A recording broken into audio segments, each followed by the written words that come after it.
जोड़ी प्यार कर रही है। प्रेमिका की गोद में गुलाबी रंग का केकड़ा चढ़ रहा है। सिर्फ एक केकड़ा।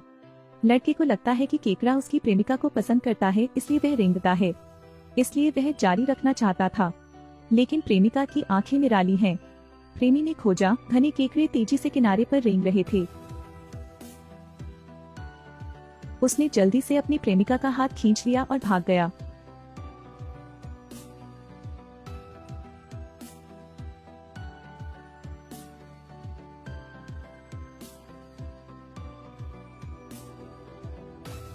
हो सकता है कि वे इतने चिंतित थे कि मोटरसाइकिल चलाते समय अचानक गिर पड़े, और जब वे गिरे तो केकड़ों के घने झुंड ने उन्हें निगल लिया।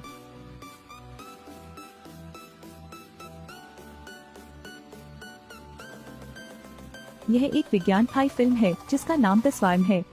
पिछले एपिसोड में लियोन और अन्य को पता चला व्हेल गहरे पानी में गोता लगाती हैं। समुद्रतल में तारों के समान प्रकाश है, लेकिन वीडियो वहीं खत्म हो जाता है। लियोन को अभी भी पता नहीं क्यों। उन्हें यह भी संदेह है कि यह एक पानी के नीचे की सभ्यता है। यह सब सिर्फ अनुमान है। हम्पबैक व्हेल के बारे में सच्चाई अभी भी खोजी जानी है, लेकिन एक आर्मी ऑफिसर ऐसा नहीं सोचता, क्योंकि उसे पता चला सेना माइन क्लियरेंस ट्रेनिंग के लिए समुद्री जीवों का इस्तेमाल करती है। तो उसने मान लिया कि यह वही जीव हैं। लेकिन व्हेल इंसानों पर हमला करती है। घने जेलीफिश पानी को घेर लेते हैं, और कीड़े और स्कैलप्स का अजीब रूप। जाहिर तौर पर सेना उन्हें प्रशिक्षित नहीं कर सकती। लियोन ने उनकी राय पर आपत्ति जताई। मैं सिर्फ इतना कहना चाहता हूँ, कभी कभी समुद्र में ज्वार आते हैं। बाद में लियोन और समूह ने रहस्यमय मसल्स की खोज की। यह अन्य समुद्रों में भी होता है। सीपियों में सफेद द्रव जैसा कुछ पदार्थ भी होता है, लेकिन वे 100% निश्चित नहीं हो सकते। लियोन लुसियन की फ्रेट कंपनी के लिए फिर से चला गया, लेकिन उसने देखा कि वह स्थान सशस्त्र बल द्वारा सुरक्षित था, और लियोन को भी अंदर मत आने दो। लेकिन लियोन ने फिर भी हार नहीं मानी, इसलिए उसने रात होने का इंतजार किया और अंदर घुस गया। सब कुछ अच्छा हुआ करता था, और जब लियोन ने डिलीवरी ट्रैक से संपर्क किया, उस पर एक रोशनी पड़ती है। यह देख लियोन भाग गया। रुकना।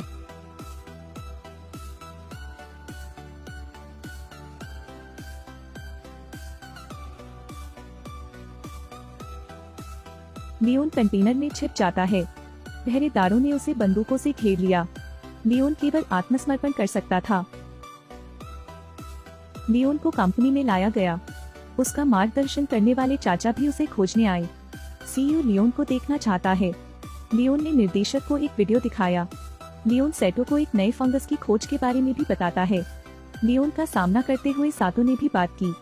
अगर वे जारी रखना चाहते हैं, फिर परिणाम साझा किए जाने चाहिए। अब शुरू करो, हम सहयोग करेंगे।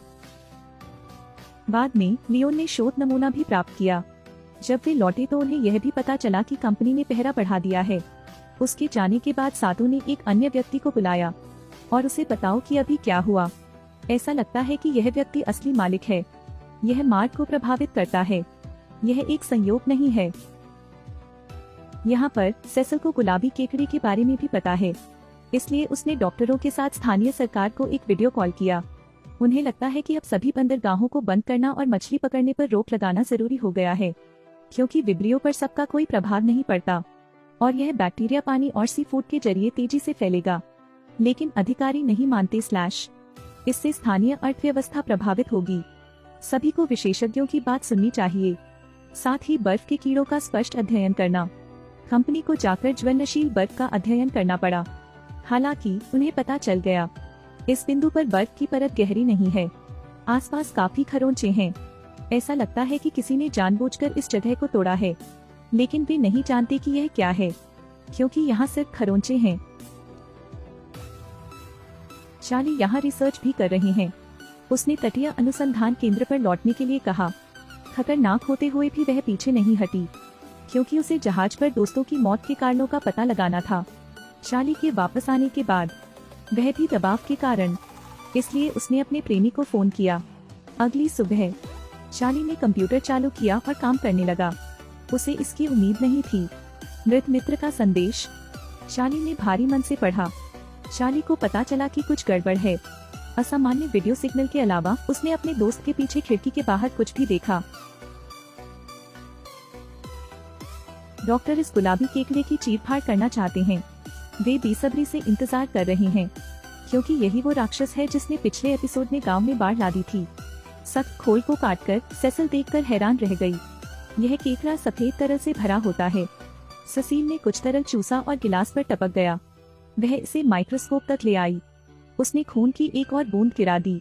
सेसिल यह जानकर हैरान रह गई। यह सफेद तरल खून खा रहा है। सेसिल एक बहुत ही सटीक निष्कर्ष पर पहुंचा। यह एक अज्ञात वाइब्रियो है। ये केकड़े भी एक प्रकार के हाइड्रोथर्मल केकड़े हैं, लेकिन ये सिर्फ पानी में रहते हैं। इस तथ्य को देखते हुए कि वे किनारे पर रेंगते हैं, संभव है कि वे विब्रियो वायरस से संक्रमित हो गए हों।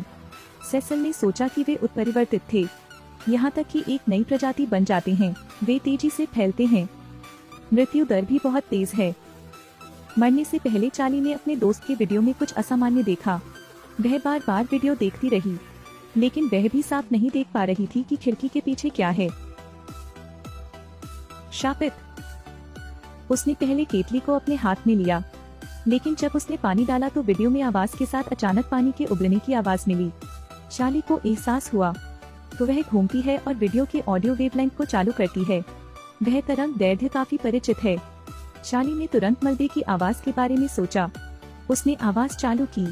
फिर उनकी तुलना करें। दरअसल तरंग दैर्ध्य में समानता होती है। समान कहा जा सकता है।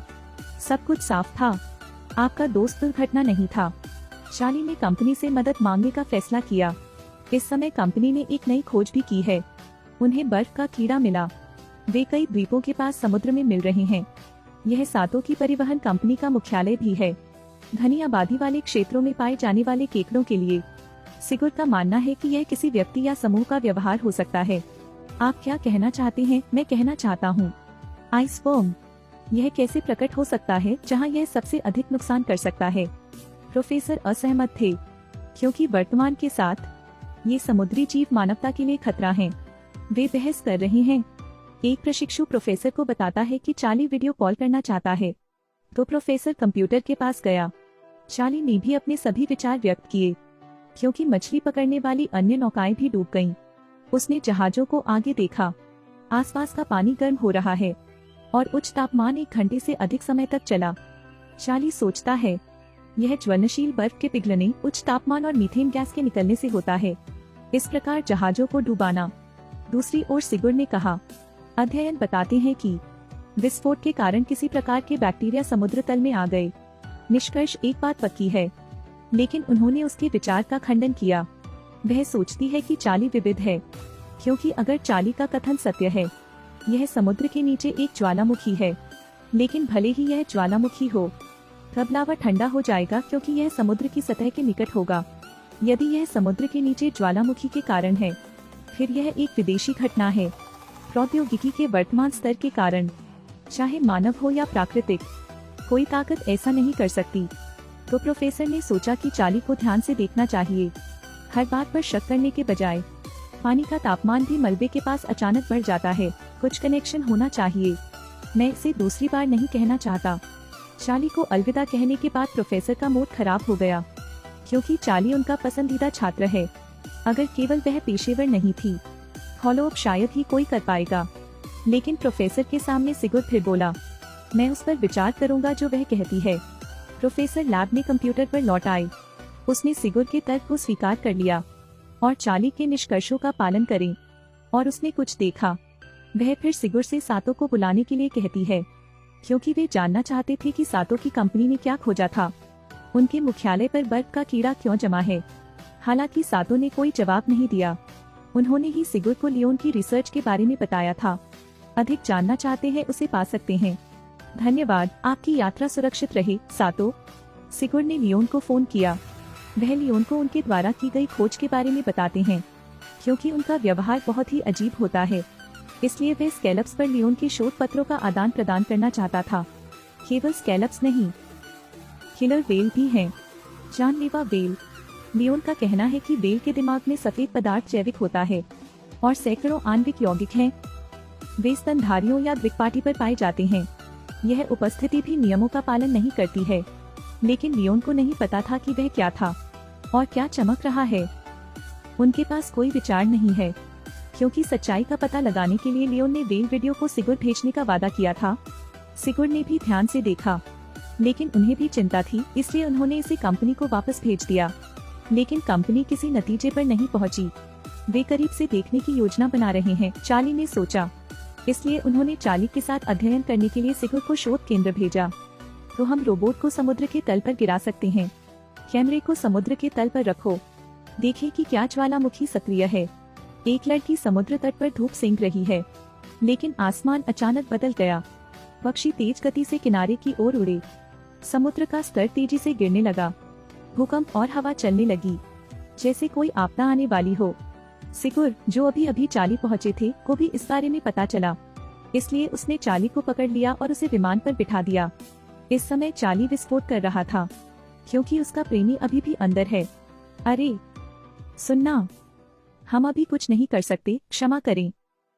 क्षमा मांगना। अगर हम नहीं गए तो हम मर जाएंगे। चार्ली केवल हवाई जहाज पर ही चढ़ सकता है। और विमान के उड़ान भरने के बाद सुनामी आई।